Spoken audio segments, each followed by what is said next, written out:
Mabitso a dikgomo ho latela mebala ya tsona. Naledi e tsekana, Naila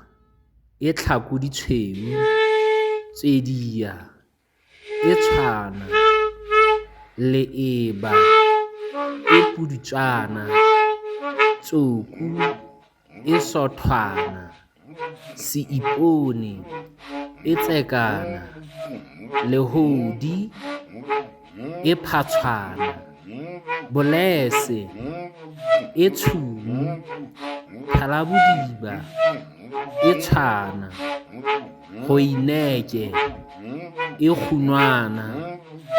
Bantomo e phatshwa,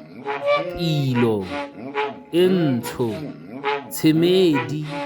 e phatshwana, Hoiki e kgunwana, Lapi e nalana, Lekgolo le letshwemina di hlabana, Ngwale e pudutswana, Sekgwane e kgwabana, Tlhake e tshweu.